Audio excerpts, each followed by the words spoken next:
Well, hello, and I'd like to say I'm pleased to be here, but I'm feeling really confused and puzzled. I'm feeling generally confused and puzzled because one of my main activities over the past few months has been going through the sector's responses to our Museums 2020 discussion paper, which have been incredibly varied. And I'm even more puzzled because on Wednesday we had the preliminary findings of research we commissioned into public attitudes to the role and purpose of museums. I think it's research that hasn't been done for probably, I think, 20 or 30 years since something Nick Merriman did, really. So that's really puzzling me. And after this incredibly rich day and a bit, or not quite a day and a bit, I've been here with all of you, I'm even more puzzled. And I've made the fateful mistake of rewriting my talk on the hoof. Which means I'm even more puzzled and my notes are illegible, and even some of my slides I'm not entirely sure what's going to come up, so I was busy retyping. And I was talking at one of the breaks with a couple of people about some people were a bit surprised by Chris Smith's comment about the declining knowledge of, I suppose someone said, the Western canon. And someone said, oh no, I think that's the danger of making comments on the hoof when you haven't really thought them through properly. And I think I'm going to be doing lots of things on the hoof. So my ideas are going to be all over the place, but what I can promise you is that unlike Nick, my entire career in museums seems to have been based on provoking people. And a regular experience I have is I turn up and say to people very straight, or I write very straightly exactly what I'm thinking.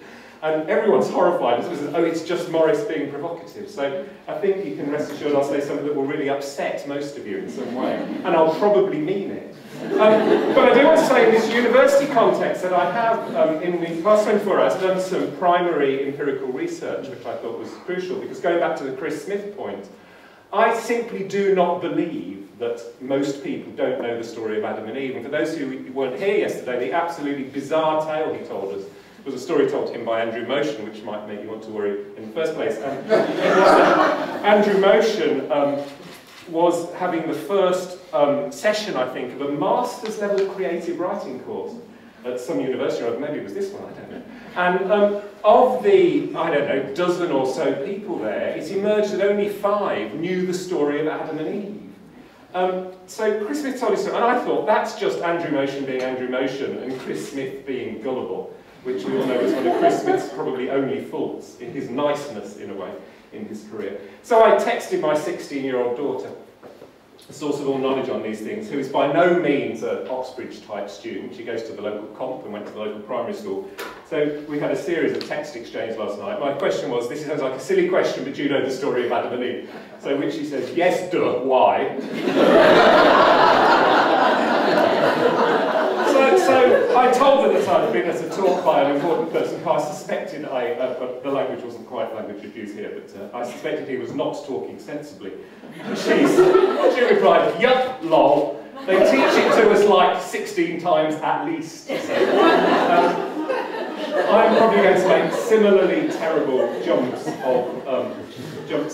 and start the thought going that I haven't thought through properly. So let's see. Right. I want to talk about, one thing we absolutely know is that university museums will be different in this nominal 2020, which might be 2030. They will not be the same. There has been an enormous amount of change. And one of the reactions to 2020 is a very defensive reaction, a kind of anti-change reaction. And I think there are 2 approaches to futurology. There's the kind of stuff Nick just did, which is brilliant, and I find really difficult. And all through this 2020 exercise, I resisted doing that kind of predictive futurology, because actually you end up with the collapse of the West. You can't end up anywhere else. And the changes we're probably going to face in the next generation in the West are going to be so astonishing that in a way we can't think about them. And, you know, there's that brilliant, I'm getting really sidetracked now, there's that brilliant book where the guy whose name I've forgotten goes off and looks at the crash and the causes, and he meets this incredibly rich American living on a ranch who's one of the world's most successful investors, a kind of nasty version of Warren Buffett. And he says to him, what are you investing in? He says, I'm investing in gold and guns. And he brings out a gold bar, and he said, this is going to be about the only commodity of any value. And he brings out guns and he says, and I've got lots of these as well. And I think, you know, if you do futurology, you end up thinking about barricading yourself in your house. There's going to be no petrol, there's going to be no electricity, there's going to be no food within a week of that. So So anyway, I'm going to, as a kind of quasi-historian, I am an art historian, and I'm going to do the seeds of the future in the present, and we can learn from the past, which we all believe in. So I want to talk about 3 key shifts, and my talk was called Collections, Audiences, Impact, in that kind of sequence. So I think we can see a series of accretive changes where things in museums are building on each other. And I think there have been these 3 very big shifts in the time I've really been watching museums closely. So the first one, which of course was the Chris Smith shift, is the shift towards access and learning. You know, we had a Commonwealth, the David Anderson report, which is now impossible to get a decent image of anyway on the web, which was a really challenging thing at the time. I can remember a Museums Association conference where people hotly debated whether museums could ever have a learning policy because they weren't about education and learning. And it is absolutely 100% standard and normal that museums are about learning. It was also highly challenged that museums were for everybody. And of course there are questions, and Hedley raised that really I think very interesting point at the moment about whether niche audience, you know, it's an odd business model we have going for everyone. Most businesses will be going for target audiences much more. But the basic kind of belief in the sector is that museums are very much for everyone. And the other big shift, I think, which was really, really challenged and controversial at the time, was the kind of whole collections for the future thing, that collections exist not to be used, that collecting and looking after collections is not in itself a public good, it is the use of those collections. And interestingly, all those 3 have come through very strongly in the public attitude research. I think there's a big public recognition about museums are about learning, about museums are very much for everybody, and that collections are not there to be stashed, they're there to be used in all sorts of ways. So I wonder if we are at the beginnings, on the cusp of another accretive shift. So this is not to chuck any of that out, although I absolutely accept that Museums 2020 discussion paper reads like that. But it is about building on all of this, it's about adding all this on, which raises all its own questions in times of resource constraint and austerity. And I wonder now whether we are moving towards a situation where everything has to be seen in terms of the difference it makes, the wider purpose it serves. Does everything you do in a publicly funded or third sector or public organisation have to have a wider purpose, even an ideology, which I'll talk a tiny bit about in a minute to illustrate what I mean, or a kind of story of change? You know, a lot of project management now is involved in this story of change model, which is really about making a difference. And I think it's a bit about how museums conceptually frame what they do and why they exist. And so, for example, Oxford University, we were told this morning, has 3 aims: teaching, research, and a kind of corporate social responsibility aim. And I'm talking about that, really, the kind of corporate social responsibility aim. I think I'm right in saying that Nick's Museum, one of your strategic aims is to help make the world a more sustainable place. Is that right? Yeah. So I'm talking about that sort of aim. It's not about research, it's not about teaching, it's about why you're doing the research and why you're doing the teaching. This university obviously wants to make huge differences to the world. Individuals within it are busy doing their research, busy doing their teaching, but the overall reason for this university existing is far bigger than that and far more ambitious than that. Another great example is David Fleming, God bless him, who in a way is all about improving lives in Liverpool. And then Tony Butler at the Museum of East Anglia Life, where that museum is about really increasing community resilience and really building the strength of the whole local community.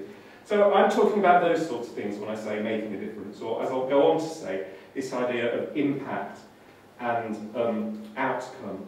And it's partly, particularly in these times, about satisfying your funders. We've heard so much about that today. But it's not really about that. It's really about what drives your organisation, what drives you as an individual, I suppose. And there's a whole big bit of it about bringing your personal values into your professional life and not leaving the things you really believe in and your real values at home when you go to work every day. It's about living your beliefs, isn't it? So that's why I think people have taken it really hard and find it really challenging, because it's a really kind of, it's a real thing that gets to the heart of what we're all doing all the time in our professional lives.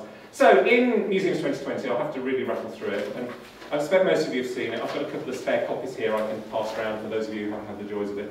What we really did was we went through all, I mainly, with input from the MA board, went through really what everyone says museums what everyone says about all the impacts museums have. So it was about reading quite a lot of academic and quasi-academic stuff. It was about reading a lot of museum policy stuff, a lot of political rhetoric about what museums do, and writing it all down. And then towards the end of it, thinking about what it might mean. And I think we did take for granted too much the stuff around collections and a lot of the stuff around learning, because in a way we were taking that as read, I think, and moving on from it. So things on individuals, people were, in responses, generally quite comfortable with this idea that museums are about having impacts on individuals, impacts in terms of learning, in terms of enjoyment, in terms of places to spend kind of quality time with friends and family and have rich conversations, even ideas of happiness and well-being, and work very specifically targeted to support vulnerable people, perhaps people with dementia or homeless people. So that seems to be fine, that area. And also the next area, impact on communities, I think the sector is comfortable with.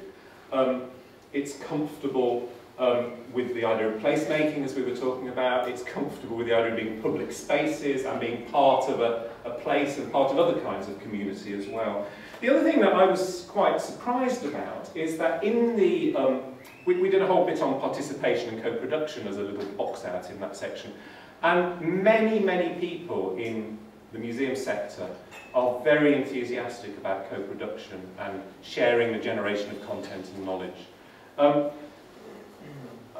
I think that's interesting, and I think there's a big debate to play out. I think this was mentioned both in collections responses and in university museum responses. There's a big issue to play out there about the relationship between expertise and a wider, more democratic form of what you might call knowledge, I suppose. Certainly the public attitude research shows that people expect museums to be places of expertise, but where that expertise is shared, and where it's shared non-didactically, where it's shared in a kind of thought-provoking way. People certainly they want museums to know what they're doing, but they certainly don't seem to want museums to tell them what to think. That came through very strongly, as you'll see in the next part, which is, this is perhaps the most difficult part of the document that got the most reaction, partly because it included this phrase, social justice. And social justice is like a red rag to museum people. Very interesting. Social justice and human rights, we called it in the public attitude research, and intriguingly, the phrase human rights is far more of a red rag to the public than the phrase social justice. Interestingly, human rights, although everyone would love the concept, it's been so abused, I suppose, by the present government, that human rights is seen as something dreadful. So, but even setting aside the language of that, people were very unhappy. And it's interesting because the main script in the Impact on Society section, a lot of it is about contributing to culture, contributing to knowledge, and people all seized on this social justice point. The idea that museums might be a bit activist, might be campaigning for change. Although there's quite a rich literature on that by people like Bob James, Douglas Warts, the new book by Richard Sandel and Ethne Nightingale, the book by Louis Silverman, there's quite a lot of stuff written quite passionately about it. It's clear that the sector is largely quite uncomfortable with it, and the public more so. The idea that museums should deal with difficult issues and controversial issues was seen as very peculiar in public attitude research, and the idea that museums should take a line on something, by which I think we must mean an explicit line, because obviously museums are taking lines all the time, was really, really not liked. Museums were felt as one of the few places, spaces, places, forms of communication that aren't trying to sell people a line. Yeah. The people are bombarded with people trying to think like me, buy my product, this is good. And one of the things people really seem to appreciate about museums is, on the face of it, they look like they're neutral and objective. So obviously, that's something we should use very carefully. The final section, interestingly, on impact on the planet was fine. Everybody was happy with that. And the public attitude research are happy because it's not really seen as a controversial or political issue. Very interesting issue is hiding away in the public attitude research, and I've asked the people doing the research to see if they can tease it out a bit more, where it seems that people are very uncomfortable with museums engaging with political issues, but they're very comfortable with museums engaging with what might be called moral or ethical issues. And I think that's a really interesting territory for us to think about. And I think it's interesting that in the UK, climate change and so on seems to be more of a moral issue. And there was an interesting discussion, apparently, that they said in some focus group, one of the workshops, they did these all-day workshops, so there was much more than focus groups. They said in one of the workshops to the participants, they said, well, how come climate change is something you're happy with museums dealing with? They said, oh, well, if we were in America, it wouldn't be appropriate for a museum to deal with it because it's a controversial issue, but in the UK, it's fine. And ditto on GM food, they felt that was not in the arena of being a political issue in Britain, in the way it might be in some other places. So, we expressed, I'm coming near the end now, we expressed all this in terms of impact, and so the idea is that's argued through Museums 2020, let me explain impact there. The idea that everything should have an impact, and everybody is talking about impact. Everywhere you look, there are impact frameworks, assessment frameworks. That's the air conditioning coming on. And so, for example, as some of you will know and you'll all soon be aware of, HLF has this new, what they call their outcomes framework. But it's actually, it's an impact framework. And so you can't probably read it all, but basically they have outcomes for heritage, outcomes for people, outcomes for communities. And I think there's about a 75 or 80% direct overlap between that and what we see in Museums 2020. So it might be, you know, impact outcomes, thinking about the differences you're making is something that becomes expected more and more by funders too. I want to just leave you with some propositions, which could have been phrased as questions, but there are 4 of them. The first one is that inspiration, learning and enjoyment, which is from the Museums Association definition, or recreation, instruction and enjoyment, which as Chris Smith told us last night is carved on the front of the hall of the museum. They're essential, but they're not enough somehow. I think we've got a bit of that today in terms of funding, they might not be enough, but I wonder if in a time when people and communities are under such pressures, they're not enough either. I got another proposition, which is museums could usefully think of every single thing they do in terms of its impact or outcome, or as some rather basic process like plumbing that supports that outcome or impact. I have an issue with HLF outcomes, which I haven't properly explored yet, but I think impacts have to make a difference to people or groups of people. Whereas if you look at the HLF ones, they have this group called heritage outcomes. So they would see heritage being better managed or in better condition or better identified and recorded. I think the third one is a people outcome actually. The first 3 of the first 4, I think they're outcomes on a physical piece of stuff, and I'm not convinced that is really an impact. I think again that's got to be expressed in terms of there's a higher order thing that should be included. And my final thing is, I think quite interestingly that probably if you start thinking in terms of impact or outcome, then any discussion of that tide-old debate about intrinsic or instrumental becomes completely redundant, because you have to think of it all in terms of what it's achieving, not kind of what it is. And we have to be able to express better preservation of collections as an impact or outcome for people, society, and communities, rather than say it's something that's what we do intrinsically. That's one of the things I'm struggling with at the moment, and I'll stop there anyway.